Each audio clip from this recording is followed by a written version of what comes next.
porque eso importa para las pensiones en el país. Sigan, por favor, siéntense, tranquilos.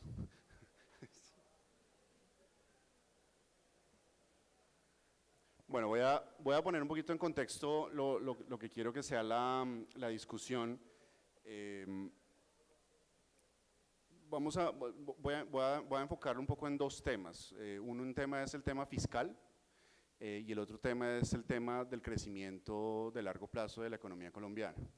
Y la razón de estos dos temas es porque, poniéndolo un poquito en contexto, ustedes recuerdan que en el año 2016, con todo el tema de la caída del precio del petróleo, el deterioro de las cuentas fiscales de Colombia, se hace la reforma tributaria.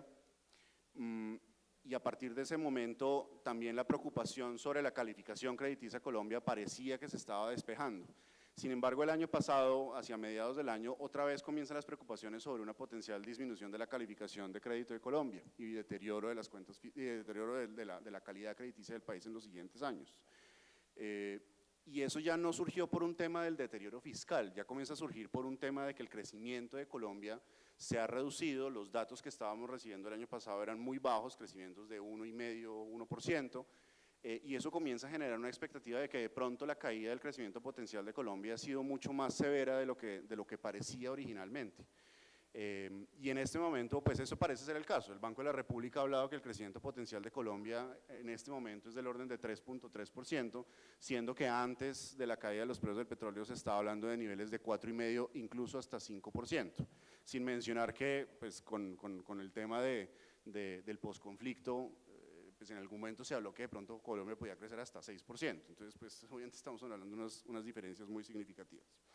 Entonces, el tema es que con crecimiento de largo plazo también mucho más bajo, eso también tiene unas implicaciones fiscales que son muy significativas y también unas implicaciones crediticias desde el punto de vista de cómo nos perciben los mercados financieros y cómo nos perciben las agencias calificadoras, de cómo es la evolución de las métricas crediticias que tiene Colombia. Acuérdense que las muchas métricas crediticias se miden como porcentaje del PIB y si el PIB no crece tan rápido, pues entonces el valor entero comienza no a corregirse tan rápidamente si uno pensaba antes que Colombia podía crecer 5%. Entonces comencemos con el tema fiscal per se, y es que Colombia tiene en los siguientes, especialmente en los siguientes 4 años, un plan de cumplir unas metas fiscales que exige la regla fiscal, que aparentemente, y en mi opinión, son demasiado ambiciosas. Para ponerlo en contexto, este año el déficit fiscal va a ser de 3,1% del PIB, el próximo año tiene que ser 2,2% y el año 2020 tiene que ser del orden de 1,6%. Entonces, la primera pregunta que yo quisiera poner aquí en la mesa es ¿cómo se van a cumplir las metas fiscales en los próximos años? Sobre todo, otra vez, teniendo en cuenta que pasar del año 2018 al 2019 parece bastante complicado. Reducir el déficit fiscal en casi un punto porcentual de un año al otro se ve bastante complejo. Y entonces aquí quiero, si nos pueden dar un poquito de visión en este frente y en 3 partes. Acuérdense que para reducir el déficit fiscal necesitamos, por un lado, o aumentamos los ingresos o reducimos el gasto, y después dejémoslo tal vez para el final de la discusión de esta primera sección, si hay que hacer algo con la regla fiscal. Entonces tal vez Michelle, que fue director de crédito público y que le ha tocado lidiar bastante con las agencias calificadoras, a ver qué nos puede contar al respecto. Gracias, Andrés. Siempre es bueno empezar con preguntas fáciles. A ver, yo creo que en el 2011 se tomó una decisión en el país de plasmar la necesidad de tener el principio de sostenibilidad fiscal en una regla fiscal. Y esa regla fiscal, como usted bien lo menciona, pues establece unas metas que, coincido con usted, son ambiciosas para los próximos años. Y creo que la discusión en los próximos años, tal vez es la primera discusión que va a enfrentar el próximo gobierno, va a tener que ver con cómo vamos a cumplir esas metas que establecimos hace ya un tiempo. el entorno del 2018 es muy distinto al entorno del 2012 cuando empezó la regla fiscal. El precio del petróleo no está en $110 a pesar de que ha venido subiendo en los últimos meses. El crecimiento de la economía mundial en ese entonces, si bien vemos mejora en la actualidad, no era 3%, era casi 4%. Nuestros socios comerciales estaban mucho mejor de lo que están ahora. Entonces, la realidad es distinta. La realidad a nivel mundial es distinta y esa meta, digamos, que nos pusimos en términos fiscales, pues parece ambiciosa para el entorno actual. La verdad, la pregunta de cómo se va a cumplir la meta del 2.2% el próximo año es una pregunta muy difícil. Yo no sabría concretamente cómo lograr ese 2.2 si además hay unas restricciones y unas necesidades creo que hoy en día son relativamente consensuadas de que debemos revisar la tributación de ciertos sectores en la economía, concretamente el sector empresarial parece estar asfixiado por la tributación actual. Y lo que dicen los programas del gobierno es que ese 2.2 se lograría con mayor formalización de la economía, con un mayor recaudo por parte de la DIAN gracias pues, a su gestión, que a mi juicio pues, es difícil ver cómo se va a recaudar más un % del PIB más en recaudo a punta de gestión. Muy probablemente el primer esfuerzo que va a tener que enfrentar el próximo gobierno es proponer una reforma tributaria que alivie ese esfuerzo o que alivie esa carga que ven las empresas en estos momentos sin incrementar el déficit fiscal. Y ahí es donde creo que su pregunta, que es la que dice que dejemos para el final, toma relevancia y es ¿por qué no revisamos de alguna manera la meta de déficit que nos pone la regla fiscal? Yo creo que el principio de sostenibilidad fiscal no se puede abandonar, no hay forma de que entremos en una discusión donde abandonamos el cumplimiento de un principio de sostenibilidad fiscal, pero sí podemos analizar cuáles son los medios para lograr ese principio de sostenibilidad fiscal. Y sobre eso me gustaría referirme más adelante sobre cuáles podrían ser las posibles alternativas para, sin renunciar a ese principio, sí analizar y revisar los medios en los que estamos comprometidos en estos momentos. Doctor Juan Pablo, y antes de que nos dé sus impresiones, un tema que pues tiene gran calado en la opinión, sobre todo en la opinión de los gremios, el empresarial, es que se necesita hacer una reducción de impuestos a las empresas, pero otra vez tenemos el problema de que como toca llegar al año 2019 con un déficit de un punto por debajo de donde estamos en este momento, si el próximo gobierno se posesiona y supongamos que hace una reforma tributaria en donde incluye una reducción de los impuestos de las empresas, la pregunta es cómo se compensa eso pensando en que toca cumplir con esas metas fiscales y sobre todo teniendo en cuenta que el espacio que hay para hacer recortes de gasto se ha reducido sustancialmente en los últimos, especialmente 4 años, en donde hay unos recortes muy fuertes y digamos que con la inflexibilidad del gasto, con los niveles en donde estamos en este momento, en donde por ejemplo la inversión del gobierno nacional central como porcentaje del PIB, que en los 6 años anteriores era del orden del 2.7% del PIB, en este momento la expectativa que uno ve en el marco fiscal de mediano plazo es que toca mantener unos niveles de 1.4% del PIB, siendo que en la década pasada es el nivel de inversión de gasto, de inversión como porcentaje del PIB era del orden de 1,5% del PIB. ¿Cómo veo este engranaje en donde otra vez necesitamos hacer una senda de reducción de gasto, de déficit fiscal, pero al mismo tiempo están estos temas de reducir los impuestos a las empresas, ver cómo se compensa eso con un aumento de impuestos en otra parte, si es que se puede, o aumento de recaudo fiscal de alguna otra forma, de ingresos fiscales de alguna otra forma? Bueno, muchas gracias Andrés y muchas gracias Santiago y a Fondos por la invitación. Obviamente empezamos por la parte más difícil de la conversación, creí que íbamos a empezar por temas más generales. Pero yo quisiera resaltar, y tal vez de la introducción de Andrés, que quizás el problema más grave que tiene la economía colombiana en este momento es la reducción en la tasa de crecimiento potencial.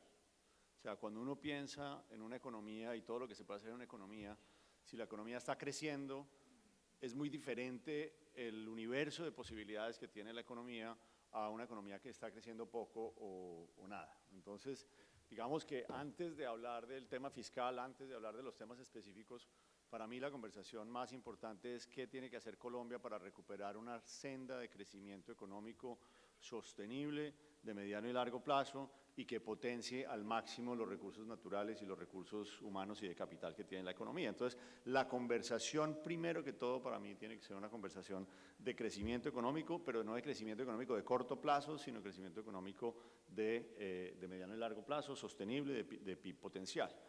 Y adicionalmente, quedó más que evidente y claro en la última en nuestra más reciente crisis con el tema del precio del petróleo, que la economía colombiana, el aparato productivo colombiano y en particular el aparato exportador colombiano tiene que diversificarse. Colombia no puede seguir con 70% de exportación de commodities entre mineros, o sea, 70% en minerales y en hidrocarburos. Tenemos que hacer algo para diversificar el aparato productivo y tenemos serios retos de productividad y formalización. Tampoco es razonable que nos mantengamos tan tranquilos con índices de informalidad del 50 o 65%, dependiendo de cómo lo midamos, y afortunadamente está aquí Marcela para hablarnos de productividad, pero el tema de productividad de la economía es importante. Si queremos crecer la economía hoy a tasas del 4 y 4,5%, la única manera que lo vamos a poder hacer es elevando la productividad total de factores en Colombia, elevando la productividad, de tal manera que eso para mí es como la conversación más grande, porque yo creo que en Colombia hemos caído mucho, o sea, recurrentemente en el error de hacer política fiscal y no hacer política económica, y yo creo que en este momento deberíamos estar pensando en la política económica y como resultado de ese diseño de política económica es cuál sería entonces la política fiscal coherente con esa política económica, pero no hacerlo al revés. Es cuál es la política económica que nos da espacio el ejercicio de aritmética fiscal. Entonces, yo diría que lo primero sería la economía, la política económica y luego la política fiscal. En los temas fiscales, pues sin duda hay dos reformas que son imperativas y tienen que hacerse cuanto antes. Para mí la pensional es mucho más importante, porque cuando uno habla de la pensional, muchas veces la descalifican porque eso no da recursos al fisco en el corto plazo. Pero es muy importante para el panorama fiscal tener claro cuál va a ser la senda de mediano plazo del sistema pensional para ver cuál es la carga sobre el sistema fiscal. Entonces, hablar de todo lo demás sin haber arreglado el tema pensional me parece que sería muy inconveniente o a lo mínimo incompleto y por tanto creo que la principal reforma sería la reforma pensional. Y en efecto en el tema tributario pues tenemos una pésima asignación de cargas tributarias en el país, aparte que tenemos baja tributación, tenemos una pésima asignación de cargas en el país. ¿Y qué afecta a qué? Afecta a la competitividad y la productividad. En la discusión fiscal, pues para no alargarme más, creo que la reforma tributaria pues tiene que estar alineada con generar las condiciones para mejorar la productividad y mejorar los chances de un mayor crecimiento económico. Solo un dato pues para cerrar esta intervención en este momento, es la economía colombiana para duplicar el ingreso per cápita en 20 años, con la tasa de crecimiento de la población actual, necesita crecer al 4,5%. Si crecemos al PIB potencial que está entre 2,8 y 3,3, nos demoramos 40 años en duplicar el ingreso per cápita, de tal manera que es una discusión que tiene efectos reales sobre la población, o sea, no es lo mismo duplicar el ingreso de la población en 20 años que en 40, y las consecuencias de bienestar que eso tiene. Creo que no contesté la pregunta. Pero. Sí, ahorita sí. No, yo estoy de acuerdo que el tema del crecimiento potencial tal vez es el grueso de la discusión y ahorita hablamos un poquito de los temas de algunas de las reformas estructurales que tienen que hacer. Pero el problema es que hoy en día tenemos una regla fiscal que dice, oiga, señor gobierno, usted hoy tiene que tener un déficit de 3,1 y el próximo año es 2,2. Entonces, cuando uno está con si lo queremos llamar camisa de fuerza así, y que toca llegar al año 2019, entonces o sea, la regla fiscal de pronto, entonces eso es una discusión que toca ver si es que la regla fiscal está haciendo que la prioridad sea el tema fiscal y no el tema de crecimiento de largo plazo. Ahora, es posible que los dos sean compatibles, pero definitivamente hay una urgencia para llegar al año 2019 con tener un déficit fiscal de 2,2, tal como está la regla hoy. Ahí quería preguntarle a Marcela. Marcela es experta en temas de productividad, pero ella, pues estábamos hablando antes que ella tiene una opinión sobre cómo, pues experiencia internacional de las reglas fiscales, entonces quería saber si nos puedes dar un poquito tu opinión de cómo está concebida la regla fiscal hoy y qué implicaciones tiene pensando hacia el futuro, sobre todo pensando en los temas de productividad que tú manejas. Bueno, mil gracias Andrés y muchísimas gracias a Sofondos por la invitación, a Santiago y a Jorge, estoy muy contenta de estar aquí. La regla fiscal me parece a mí buscaba cumplir y cumplió un papel muy importante, y es el de tratar de alinear unas demandas por gasto que son crecientes, que vienen de múltiples sectores, con unos ingresos que no necesariamente se compadecían con ellos. Por supuesto, esa obligación de ajustarse pues implica unos costos de ese ajuste, y esos costos del ajuste tienen que asumirse o bien por decir que si queremos ese nivel de gastos, si queremos financiar un sistema de salud que cubre la salud ampliamente definida como el bienestar en todos los aspectos de las personas, si queremos financiar educación universal y demás, pues tenemos que tener unos niveles de ingresos que sean consistentes con esas demandas.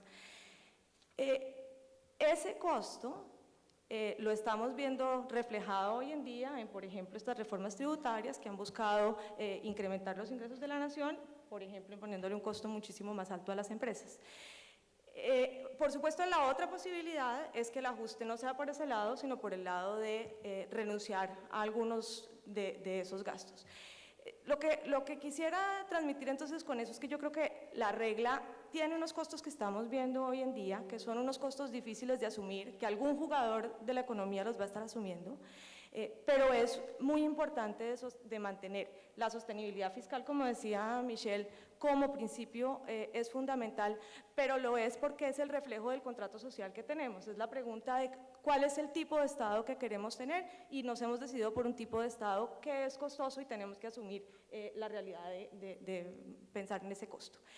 Entonces, a la pregunta concreta de qué hacemos en el corto plazo para solucionar las problemáticas asociadas a eso que acabo de describir, yo tampoco tengo una gran respuesta. Si Michelle no la tiene, mal podría tenerla yo. Pero sí veo que las restricciones que Andrés estaba mencionando hacen, por supuesto, muy difícil un incremento inmediato de los ingresos. ¿De dónde vamos? ¿A quién es al que le vamos a imponer ese costo de corto plazo? Sobre todo que es que estamos hablando de ya. Cualquier reforma tributaria que pasáramos ya no se vería reflejada inmediatamente. Una dificultad muy grande de hacer recortes en el lado de los gastos. Uno sí se puede imaginar recortes, por ejemplo, en los programas de menor impacto, muchos de ellos de los programas de desarrollo productivo que generan gasto y que son muy focalizados y de pronto con menor impacto, pero por su misma característica limitada no van a hacer una gran diferencia en el costo, no van a subsanar el 1% del PIB al que se refería Michelle. Entonces yo creo que estamos abocados a, en esencia, la opción que dejó Michelle abierta, y es qué vamos a hacer con la regla. Por lo que dije antes, no creo que la regla sea renunciable, o no creo que deba ser renunciable. Pero creo que sí se abre la pregunta de si hay posibilidades de una flexibilización que, por lo que acabo de decir, debería ser una flexibilización temporal y creíblemente temporal. Ya hemos visto cómo en los 2 últimos años ha habido movimientos hacia, por ejemplo, escoger de manera discrecional la meta, pero creo que podríamos para el corto plazo pensar en ese pedazo de discrecionalidad extendido por por un año o 2. Bueno, entonces, como Michelle sí nos tiene la respuesta.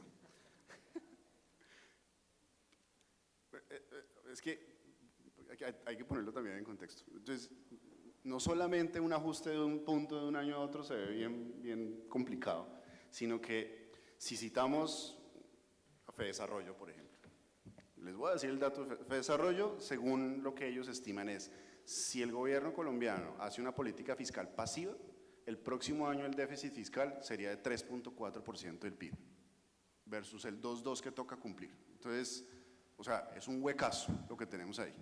Entonces, la pregunta es, si toca hacer alguna flexibilización de la regla fiscal, pues primero si es posible, ¿sí? Y si sí es posible, ¿cómo se debe hacer? ¿Cómo sería el procedimiento para llegar a eso?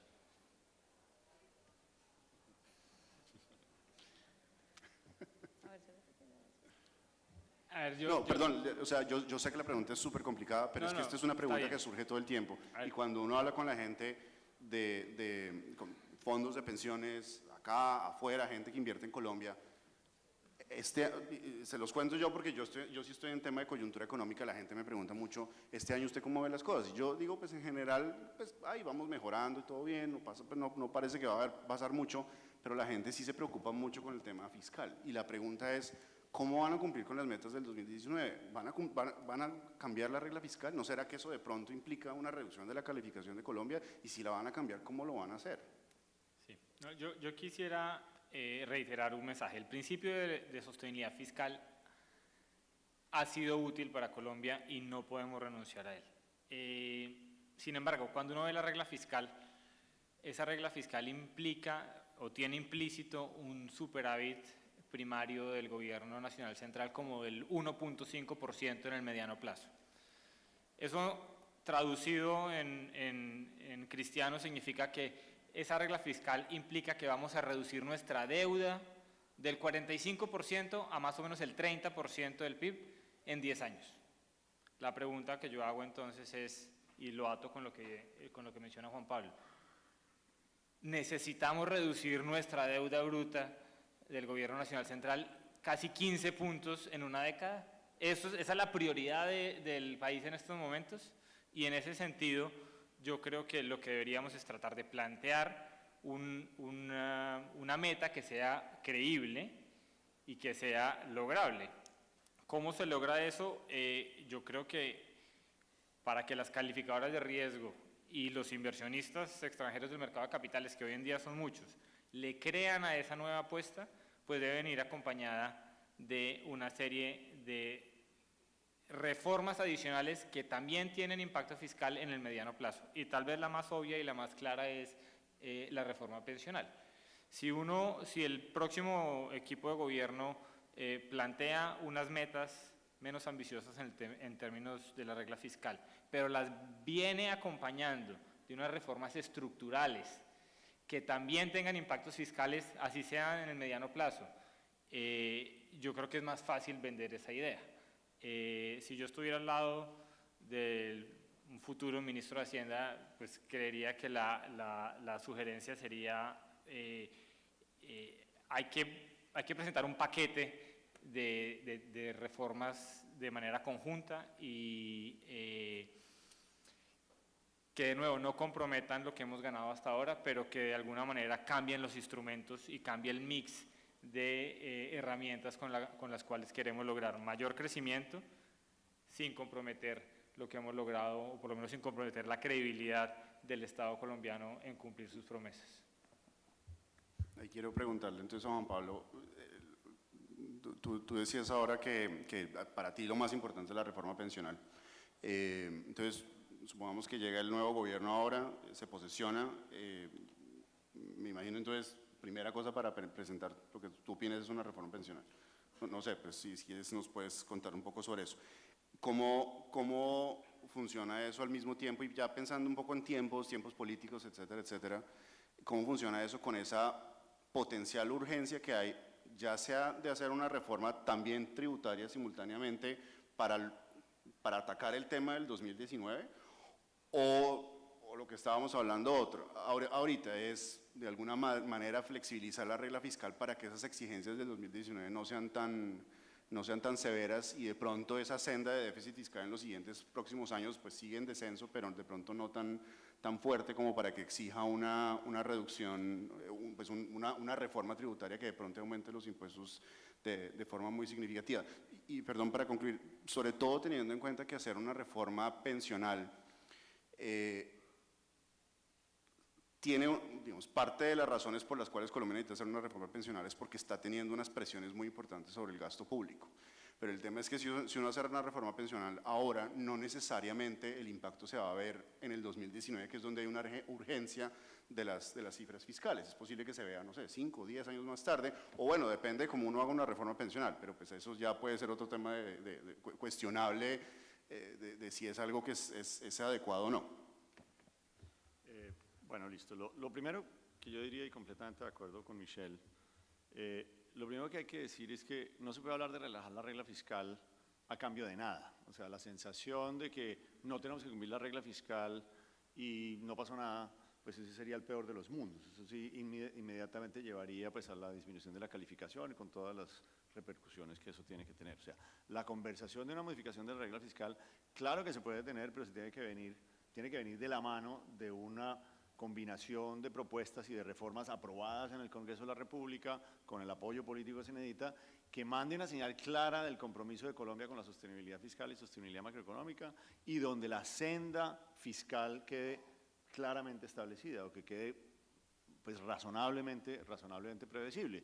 Y ahí pues obviamente un rubro como el pensional, donde hoy le está costando 4% del PIB al presupuesto de la nación, pues es indispensable. ¿Cómo no vamos a hablar del tema pensional? Entonces lo primero es, no es una modificación a la regla porque sí, para no hacer nada, sino tiene que venir después o simultáneamente si se quiere, pero tiene que venir de la mano de un paquete de reformas que en efecto mejore la senda fiscal, si no, no tiene ningún sentido. El otro elemento importante es que quizás la regla fiscal nos quedó incompleta, ¿cierto? El punto de Michelle, que es el de fondo, es ¿para qué tengo yo una regla fiscal? Yo tengo una regla fiscal para evitar que la deuda pública se salga de control. O sea, al final del día yo lo que quiero controlar es el endeudamiento público. Y lo implementamos a través de un mecanismo indirecto que es el déficit. Si yo tengo, o sea, como el déficit le agrega a la deuda, si yo no tengo déficit, pues no le estoy agregando a la deuda y por definición no estoy creciendo la deuda. Pero de alguna manera, como es un indicador indirecto, pues no quiere decir que todo déficit genere el mismo incremento de deuda, ¿cierto? Entonces, el Estado también, el gobierno nacional tiene también herramientas de manejo de activos y pasivos que permite, con un déficit del 3 o del 4% del PIB, temporalmente, ¿no? Esto no se puede hacer infinitamente, pero temporalmente, en un periodo de ajuste, yo sí puedo hacer políticas de manejo de activos y pasivos que me permite tener un déficit superior sin incrementar la deuda. Por lo tanto, yo no estoy deteriorando la credibilidad fiscal o no estoy deteriorando la sostenibilidad de la deuda pública. Esto con miras que vamos a una conversación con las calificadoras de riesgo, porque al final lo que importa es cuál es mi relación deuda-PIB y cuál es la senda de esa relación deuda-PIB. Ahora, yo sí creo que hay medidas concretas, claras, identificables que se pueden implementar rápidamente. No son muchas, no es muy complejo identificarlas desde lo técnico, puede ser compleja la discusión política, pero las medidas están ahí. Uno puede hacer medidas que generen 2 puntos del PIB y que en el mediano y largo plazo puedan generar 1 punto adicional, 1,5 puntos adicional, pero pues hay que dar esa discusión. Lo que pasa es que esas medidas no van a dar el dinero inmediatamente, entonces sí vamos a tener que tener una conversación como de la transición, y por eso pongo sobre la mesa el tema de manejo de activos y pasivos, que nos va a permitir en la transición hacia no abandono de la regla fiscal, sino una modificación de la senda del déficit fiscal coherente con la sostenibilidad de la deuda. En esa transición vamos a poder hacer medidas, o sea, se pueden identificar medidas de gestión de activos y pasivos. Y voy a poner solo una aquí sobre la mesa para que sea controversial. ¿Por qué no vendemos el otro 10% de Ecopetrol? Es una operación que tiene todo el sentido, disminuimos el riesgo país de exposición al precio del petróleo y nos permitiría, digamos, en un año específico, disminuir el incremento de la deuda que sería, digamos, que generaría el déficit que se está generando. Solo para dar un ejemplo. Pero hay medidas específicas que se pueden identificar sin lugar a dudas para una transición. Okay.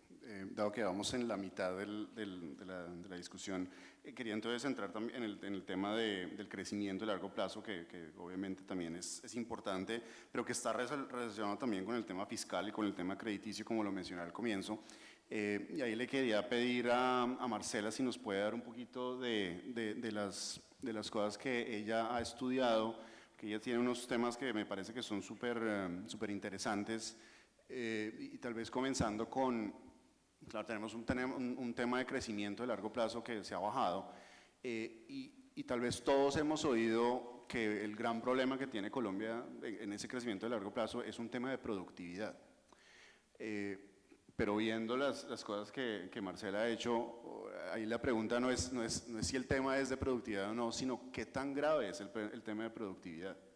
Entonces, si nos puedes mostrar y tal vez, no sé si vas a usar tu presentación. Sí, no sé si pueden poner en la pantalla la presentación. Hay una presentación que tiene Marcela, si la pueden poner ahí. Yo ya la estaba viendo acá. Que hay unos numeritos y unos gráficos que me parece que son súper interesantes y que complementan bastante este tema. Bien, entonces tal vez el punto de partida es que esta es una de esas raras ocasiones en que lo urgente no riñe con lo importante. El tema de crecimiento se volvió un tema urgente, pero deliberadamente aquí tenemos esta gráfica de crecimiento puesta desde 1900 para hacerles notar que el problema de Colombia no es recuperar unas altas tasas de crecimiento. El problema de Colombia y de sus vecinos latinoamericanos, de hecho, es lograr unos niveles permanentes de crecimiento a largo plazo que nunca ha tenido. Lo que ustedes ven en la pantalla en este momento es la gráfica de PIB per cápita relativo a Estados Unidos desde 1970, parece ahí, creo que era 1970. Colombia es la línea roja y los demás son otros países de América Latina. Y lo que les quiero hacer notar es que por muchas décadas hemos estado en niveles de PIB per cápita relativos a Estados Unidos de cualquier cosa entre el 20 y el 40% los países latinoamericanos. Colombia es parte del paquete, pero si ustedes se fijan al principio de este periodo era parte del paquete más hacia la mitad del paquete y tiende a irse quedando más abajo del paquete. Por supuesto, este es un paquete selecto de las economías latinoamericanas a las que uno más se querría parecer, pero no es un paquete excesivamente selecto. Tenemos ahí vecinos como Perú y otros que no son muy distintos. Entonces, ese es un problema clarísimamente de muy largo plazo. Esta gráfica lo que hace es descomponer ese problema, el PIB per cápita, en sus componentes contables. Y lo que les quiero mostrar es que comparado con Estados Unidos, estos componentes de aquí arriba, que son cuántas horas trabajan las personas en Colombia, qué tan intenso es el uso de capital en el país, cómo es la participación laboral, todos esos otros elementos no son muy distintos de Estados Unidos. Todas esas líneas están bastante cercanas al número 1, y aún las que no estaban tan cercanas, como la intensidad del capital como proporción del PIB, se han ido acercando. El problema donde está el origen de la brecha es aquí abajo, que es el producto por trabajador y su origen fundamental, la productividad total de los factores. La productividad no es nada distinto de qué tanto valor logra generar cada uno de los activos que entran en la producción. Y nuestro problema de productividad es enorme. Andrés preguntaba ¿cuánto? Bueno, 25% es más o menos el numerito que debíamos estar pensando. Un trabajador promedio en Colombia genera un valor de 25% de lo que genera un trabajador promedio en Estados Unidos. Ahora, más interesante que eso me parece a mí es entender contablemente dónde están localizados esos problemas. Hace un rato, por ejemplo, Juan Pablo hablaba de la estructura de la economía. Un hecho muy interesante para notar es que el problema de productividad de Colombia, de hecho de ningún otro país latinoamericano, de los otros países latinoamericanos, no es un problema de la estructura económica, no es que tenemos demasiado PIB en unos sectores donde somos muy poco productivos. Todos los sectores de la economía exhiben brechas de productividad muy importantes. Por supuesto, sí tenemos mayor concentración, por ejemplo, relativo a Estados Unidos, mucha mayor concentración del empleo en agricultura. Pero el punto central es que en los números, si nosotros redujéramos la cantidad de gente que dedicamos a la agricultura, al numerito que tienen en Estados Unidos, el cambio en la productividad no sería muy grande, porque los demás sectores también tienen enormes brechas de productividad. Perdón, ya les muestro. Entonces, esto para mostrárselo en los tres grandes sectores, agricultura, industria que reúne manufactura, construcción, minería y por aparte servicios. En todos esos sectores el producto por trabajador es sustancialmente menor. Aquí la métrica es relativa a Estados Unidos en 1990 y abajo tienen ustedes el de Estados Unidos. Entonces, por un lado noten cómo crecen la productividad en todos esos sectores en Estados Unidos. Por otro, noten cómo está estática en Colombia y finalmente noten las diferencias de nivel muy importantes en todos esos sectores. Otro tema que se ha mencionado es lo que han llamado la desindustrialización de Colombia.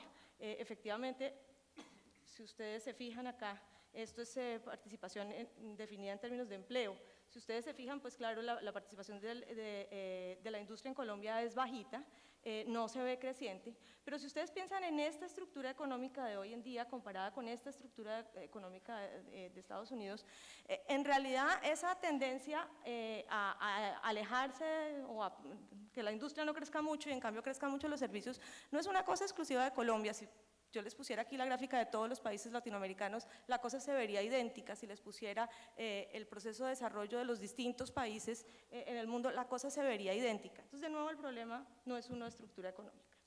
Y en cambio, en todos los sectores, de nuevo, el producto por trabajador es mucho más bajito en Colombia relativo a Estados Unidos. Esa es la métrica en esta gráfica. Aquí tenemos agricultura, minería, servicios personales, transporte, construcción, manufactura, comercio y servicios financieros. Y cuando aquí les pongo el promedio latinoamericano, pues tenemos que notar que esa productividad, casi todas las barras naranjas de la gráfica de Colombia están por debajo incluso de las barras naranjas de Estados Unidos. Entonces, resumiéndole un poquito la respuesta a Andrés, ¿cuánto? Muchísimo. El problema de productividad colombiano es un problema gigante. Llegaremos a esto un poquito más adelante, pero quisiera adelantarles, como el problema no es un problema de estructura, ¿dónde sí está el problema de productividad? Entonces, y lo que los números parecen sugerir es que el problema de productividad está en dos pedazos. Uno, que si yo agarro una empresa en Colombia contra su par en Estados Unidos, esa empresa tiene mucho menor productividad, es decir, es al interior de las empresas donde tenemos buena parte de este problema. Y dos, contablemente también, esas mayores brechas se ven reflejadas en un elemento de la estructura que no tiene que ver con la estructura sectorial, tiene que ver con la presencia de informalidad y microempresarialidad muchísimo más extendida en Colombia. Y estos son temas que además terminan impactando, como decía Juan Pablo cuando hablaba de lo fiscal. En últimas, en el largo plazo, las grandes reformas que nos ayudarían a solucionar este problema son las mismas que hacen el tema fiscal de largo plazo razonable. Precisamente ese es un tema que yo sé que a Juan Pablo le quita el sueño, que es ese tema de informalidad. Bueno, sí, obvio, pues a los fondos de pensiones, obviamente, la industria de pensiones, pues claramente el tema de informalidad es un tema que en Colombia es gravísimo, es uno de los peores niveles de informalidad en la región y tal vez de pronto el mundo, y ni hablar también del tema de empleo, ¿no? Porque aquí estamos pues obviamente contentos con que la tasa de desempleo hace 20 años era cercana a 18 y hoy estamos en 9, lo que sea, pero pues digamos que el mundo normal está más hablando de tasas de 5% y nosotros estamos contentos porque bajamos a 9, entonces ahí tenemos también un espacio de mejora importante. Entonces ahí creo que una parte importante de lo que tienen que tocar todas las reformas estructurales gira en torno a ese tema de cómo bajar la informalidad. Entonces, Juan Pablo, si nos puedes dar un poquito tu opinión de qué se debe hacer en ese frente, porque sí parece ser uno de los temas centrales en la discusión y sobre todo que tiene mucho que ver con la industria de las pensiones. Bueno, sí, esto le quita el sueño a Santiago, al doctor Santiago, es el que me metió en el cuento de la informalidad. Pero a ver, yo creo que desde lo que dice Marcela, el tema es transversal a toda la economía, o sea, realmente tenemos algo en la estructura económica colombiana que hace que poner un trabajador a trabajar con la estructura que tenemos, más la tecnología que le ponemos a las empresas, realmente perdemos el tiempo, digamos, en algunos sectores es como 1 a 7, 1 a 8 lo que se podría lograr en otros países, o sea que es un problema transversal. De mi observación, sin que esta sea científica, pero lo que yo he encontrado, es que el Estado es gran parte del problema. Y todos los que han hecho empresa en Colombia o trabajan en una empresa y tratan de hacer algún tipo de trámite con el Estado, realmente ahí hay un reto importante. Y no lo hablemos como a nivel empresarial, hablemos a nivel de ciudadano. Como ciudadanos vayan a hacer una vuelta en entidades del Estado. En la gran mayoría de las entidades del Estado La vuelta no se puede hacer, hay que volver 2 o 3 veces, los papeles hay que traer, uno tiene que proveer los papeles, un papel que ha sido producido por otra entidad del Estado, uno es el que la tiene que proveer, o sea, realmente el Estado no está organizado, lo que yo digo es que el Estado está al servicio de sí mismo y no al servicio del ciudadano. Entonces yo creo que una repensada del Estado en función de pensar en cómo le alivio yo la vida al ciudadano o cómo le alivio yo la vida al empresario para que el empresario pueda ser productivo, creo que es una tarea bien importante. Y les doy 2 ejemplos. Uno es el de pagar impuestos. O sea, una empresa como la Bolsa, completamente formal, todo por encima de la mesa, pagamos todo, pero tenemos que preparar 42 declaraciones de impuestos al año. 42 declaraciones de impuestos al año.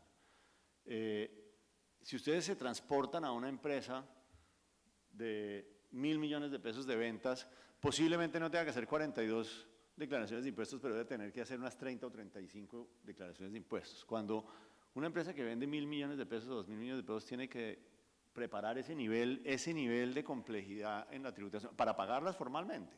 O sea, realmente ahí hay un desincentivo enorme, digamos, a la formalización en los solos requisitos que pone el Estado para cumplir con las obligaciones formales. Yo creo que ahí hay que repensar, pues de principio a fin, todas las entidades del Estado para que el mandato sea no cómo logran ellas el objetivo de lo que tienen que lograr para cumplir los indicadores a la Contraloría o a la Procuraduría, sino cómo redefinimos todos los procesos al servicio del ciudadano y del empresario para que la economía sea más eficiente y más productiva. Y creo que ahí ganaríamos de manera muy significativa. La otra es muy relacionado con el sector, digamos, de pensiones, es la vinculación y desvinculación de los empleados, de los trabajadores y los traslados entre los trabajadores, tanto en el tema de pensiones como en el tema de salud. O sea, cuando uno como persona natural quiere emplear a una persona, realmente nada está diseñado para que uno como persona natural pueda emplear a otra persona. Le piden a uno un montón de cosas que son de empresas, pero todo el proceso de vinculación y desvinculación es realmente complejo y uno se puede demorar, inclusive sujeto a sanciones, porque uno tiene 5 días o 10 días para hacerlo, pero el proceso no está diseñado para que realmente se pueda cumplir. Entonces, moverse en la maraña estatal realmente es muy complejo y eso hace que primero sea muy costoso, pero además para los pequeños empresarios es un gran desincentivo. O sea, ser formal es muy costoso, pagar impuestos por encima de la mesa es muy costoso desde el punto de vista administrativo y operativo, y adicionalmente, si no pago, tampoco pasa nada. Entonces, digamos que todos los incentivos están hechos para que yo, en la medida que pueda, pues no tenga mucho ánimo pues, para ser formal. Entonces, yo creo que el Estado es uno de los grandes elementos que jugaría en mejorar la eficiencia de la economía, mejorar la productividad y que ayudaría a mejorar la posibilidad de formalizar la economía. Michelle, también si nos puede dar su comentario al respecto y de una vez agrego, si nos puede dar su opinión sobre qué otras reformas son urgentes o están como en la lista de cosas que toca hacer relativamente pronto para mejorar los niveles de productividad que complementa también el tema de la informalidad. Sí, y la formalización de la economía, ¿no? No solamente antes de esa pregunta, Andrés, yo quería reaccionar a un comentario de Juan Pablo que buscaba ser polémico, pero lo dejamos pasar, entonces no fue polémico. Sobre la potencial venta de un 10% de Ecopetrol me parece una buena idea en el sentido en que es una forma de financiar la deuda del gobierno, la caja del gobierno, sería un buen mecanismo y deberíamos repensar tal vez en qué otro tipo de mecanismos nos ayudarían a conseguir ingresos adicionales que no incrementen la deuda, si bien no tienen impacto en el déficit.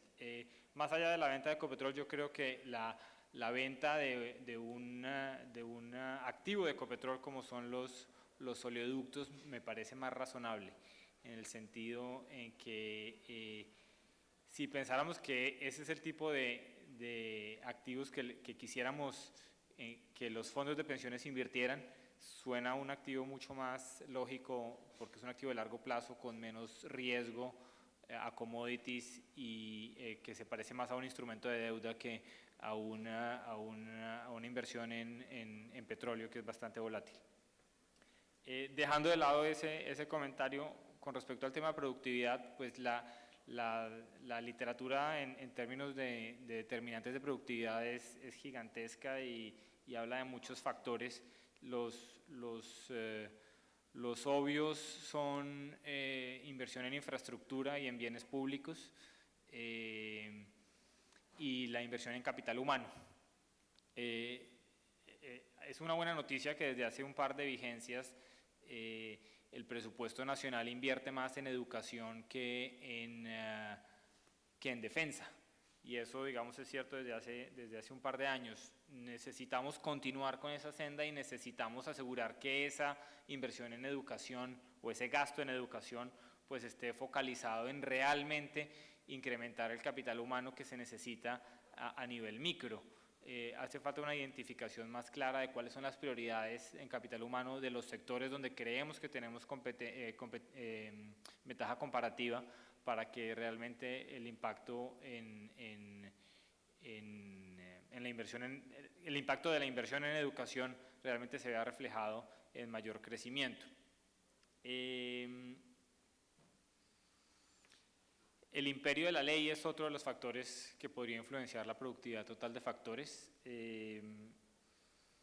Todavía es muy pronto para saber si un tema como el proceso de paz tiene o no impacto en la productividad total de factores. Uno creería intuitivamente que entre más imperio de la ley haya, pues mayor sería el impacto de este tipo de procesos en la productividad. Ojalá que así sea a futuro, ya lo veremos. Y el tema de la informalidad, Marcela lo ata a la microempresarialidad. Yo creo que hay un componente de informalidad, o más bien de ilegalidad todavía muy grande en este país. Hay un tema grande de contrabando, hay un tema grande de estructuras criminales que de alguna manera son un inhibidor para que los factores de producción en el país realmente tengan la productividad que tienen. Así que pues creo que hay unas recetas en muchos aspectos y en muchos campos donde se debería trabajar más para poder lograr un mayor nivel de productividad. Andrés, para ponerle polémica, ¿sí? Un llamado a ponerle polémica. Claro. No, el punto de Michelle no es polémico. Pero el tema de educación, por ejemplo, sin duda todos estaríamos de acuerdo en que tenemos que mejorar la educación de los colombianos, es la única manera de que cada trabajador sea más productivo. Sin embargo, no damos las discusiones de fondo en Colombia. Yo creo que el problema de Colombia es ese, que no damos las discusiones donde deben ser. Entonces sí, estamos aumentando el gasto en educación, pero lo estamos aumentando en aumentarle los salarios a los maestros de hoy que no están educando bien a los niños. El problema de educación en Colombia es que los resultados del sistema educativo básico en Colombia son pésimos. Entonces, aumentar el gasto subiendo los salarios a estos maestros sin ningún cambio en el modo como los estamos educando no sirve para nada. O sea, realmente sería perder el dinero. O sea, si uno simplemente dice, oiga, cojamos los estándares de la OECD y entonces tenemos que subir 0.6 o 1% del PIB el gasto en educación. Y lo que hacemos es le subimos los salarios a los maestros actuales, con los incentivos actuales, con la estructura de asignación de maestros actuales. No hacemos nada, botamos la plata. Entonces, digamos, sí, esa conversación es muy importante, pero por favor, démosla donde tiene que ser. Si no mejoramos toda la gestión, digamos, del sistema educativo, cualquier punto porcentual que le metamos a la educación va a ser perdido y vamos a tener los mismos resultados con mayor déficit fiscal. De hecho, ya está para el próximo gobierno, en la negociación que se hizo con FECODE hace un año o 2 años, unos incrementos de 3 puntos porcentuales reales por encima del incremento de los demás empleados salariales, de los demás empleados públicos para el 2018 y para el 2019. Entonces, pues digamos, así no vamos a mejorar la productividad de la economía. Nos queda más o menos 3 minutos para cada uno, porque no voy a sonar la chicharrita esa que está sonando en los debates presidenciales al final. Tal vez si nos dan unas consideraciones finales, tal vez Marcela, de pronto si quieres complementar un poco lo que estabas diciendo, sobre todo en ese punto que todavía aparece ahí en la presentación de la baja presencia de nuevas empresas de crecimiento extraordinario. Y a los dos panelistas restantes, alguna consideración adicional que quieran incluir, y de pronto, pues dado que ambos están, pues, presidente de la Bolsa de Valores, presidente de la AMB, si nos pueden comentar un poco del rol que tiene o lo que ustedes esperan que se debe hacer en el mercado de capitales. Sobre todo porque es un tema que en los debates presidenciales y en lo que uno está oyendo en esta contienda, pues no se oye mucho, no necesariamente porque no esté, sino porque pues no es un tema que la gente del común entienda o que esté atraída a que se le comente, pero me parece que es un tema que es de suma relevancia y también que es muy importante para la industria de pensiones. Gracias, Andrés. Yo querría entonces detenerme en el último punto al que se refirieron Michelle y Juan Pablo, y entonces, ¿qué hacer para mejorar la productividad en Colombia? Y yo creo que de nuevo tenemos que devolvernos un poco a los numeritos y tratar de entender dónde es que está el problema más protuberante. Yo les decía hace un rato, el problema en buena parte es la informalidad, déjenme sustanciar eso un poquito. La gráfica que tienen ahí arriba muestra la productividad promedio en distintos sectores de trabajadores en la formalidad y abajo en la informalidad. Cada una de esas barritas muestra que en cada uno de esos sectores la brecha de productividad entre los formales y los informales es más o menos 30%. Y yo sí mencionaba la microempresarialidad, se me pegó Michelle, pero no es para sugerir que la microempresarialidad es un problema de productividad per se. La alta prevalencia de la microempresarialidad que ustedes la ven allá, en cualquier sector, por ejemplo, tomemos manufactura, el 87% de los establecimientos en Colombia son micros, mientras que en Estados Unidos es un 50%, y en términos de empleo es todavía más protuberante la diferencia. El 30% del empleo en Colombia se concentra en microestablecimientos, en manufactura, y el 4% en Estados Unidos, y así en los distintos sectores. ¿Por qué la microempresarialidad es un síntoma de baja productividad? Porque de nuevo mucho de eso está concentrado en informalidad. Y para ir un momentico al tema del problema de la ausencia de emprendimientos de altísimo crecimiento, aquí están gráficas para manufactura. Afortunadamente para Colombia tenemos unos datos fantásticos para manufactura que nos permiten mirar las distintas empresas separadamente. Desafortunadamente es solo para manufactura, mientras que en Estados Unidos uno podría hacer esa grafiquita para los distintos sectores. Eso para volver al tema que mencionó el Súper hace un rato, del problema de no poder compartir los registros administrativos que, por ejemplo, nos permitirían hacer esta grafiquita también para los demás sectores. Pero en cualquier caso, lo que les quiero mostrar es la línea gris en estas gráficas. Ay, siempre me equivoco. La línea gris en estas gráficas es el percentil 90 de crecimiento, y lo que están viendo ustedes en esa línea es la tasa de crecimiento comparada con la de las empresas. Y lo que uno ve es que en Estados Unidos, cuando una empresa nace, un jurgo de esas desaparecen o crecen muy poquito, muy rápidamente, pero muchísimas tienen unas tasas de crecimiento enormes. En Colombia eso es muchísimo más moderado. Entonces, ¿por qué traigo eso a colación? Porque de nuevo, en términos de preguntarnos dónde están las razones de las diferencias de productividad, estos síntomas son muy importantes. Y yo creo que el gran nombre del juego se llama capacidad estatal. Es un tema que no oímos en las campañas, pero que por todas las razones que mencionaron Juan Pablo y Michelle son fundamentales. El problema de informalidad en Colombia es en muy buena parte un problema de baja capacidad estatal. Por supuesto están los altos costos de estar en la formalidad y demás que desincentivan el paso a la formalidad, pero cuando usted se para en una playa de Cartagena, una de las potencias mundiales de turismo, y ve la informalidad rampante y por tanto los negocios de muy bajo valor en la playa, y ni qué decir si va a una playa incluso de un parque natural en Colombia, pues se da cuenta de que bajar los parafiscales no va a mover ese tipo de negocios a la formalidad y no va a mover masivamente el turismo de Colombia al tema de alto valor. En cambio, lo que ve es una enorme incapacidad del Estado para hacer que la gente esté en la formalidad, para proveer la educación de alta capacidad que permite a esas personas eventualmente ser empleables en la formalidad, para no tener que cargarle a las empresas que sí son altamente productivas los costos de su incapacidad. Por ejemplo, las empresas altamente productivas, en esas cosas absurdas de las que hablaba Juan Pablo hace un rato, son en este momento los responsables de monitorear que sus proveedores y sus contratistas sean formales. Eso impone enormes costos, súmele a eso las 30 y pico de declaraciones de las que hablaba Juan Pablo y demás. Entonces, yo diría, tenemos como concepción del Estado que pensar en un Estado que realmente sea efectivo, menos menos trabador, digamos, de la actividad, pero también que sí sea capaz de prestar los servicios y los bienes públicos que son su responsabilidad, antes de ponerse a pensar en si estimula el sector A o el sector B y en si le da crédito a la empresa A o a la empresa B. Esa provisión de las reglas básicas del juego, que yo creo que son los que son fundamentalmente distintos entre esos dos casos que tenemos en la pantalla, que deberían ser los potenciadores del crecimiento extraordinario que deberíamos estar viendo en algunas de estas empresas. Juan Pablo.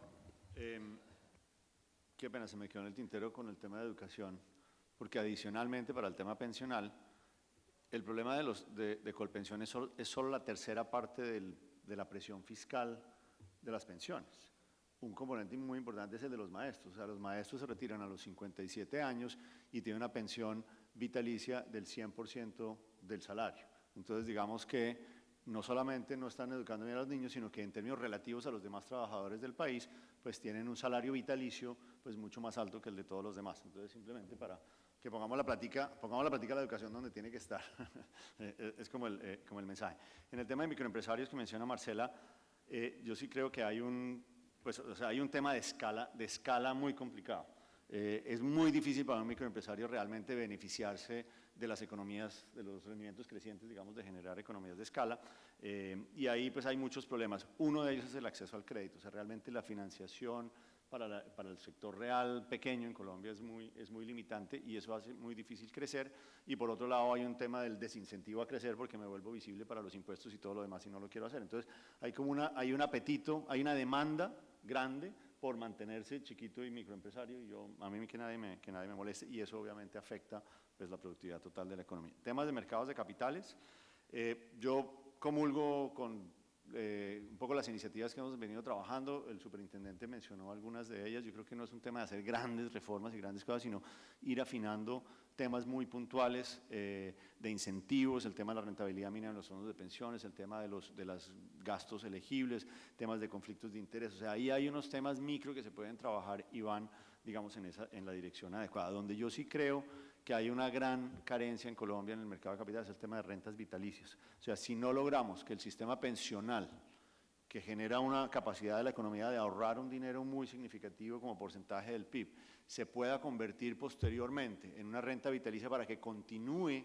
digamos, su presencia en el mercado de capitales, generando obviamente inversiones de largo plazo y generando mejoras en la rentabilidad y en la productividad de la economía, vamos a fracasar tremendamente. O sea, si todo el ahorro pensional se convierte en retiro programado, es un gran fracaso del sistema pensional. O sea, que trabajar en mejorar, eso sí, todos los incentivos y toda la regulación y todas las deficiencias del Estado, porque tiene que ver mucho con lo que decía Michelle del imperio de la ley y de la seguridad jurídica. Si no arreglamos el tema de las rentas vitalicias, el sistema pensional todo va a terminar al final del día en el sector público, porque es el único que puede asegurar el riesgo de longevidad. Michelle. Marcela tenía una frase en una de sus diapositivas que hablaba de la ausencia de empresas con crecimiento extraordinario en Colombia.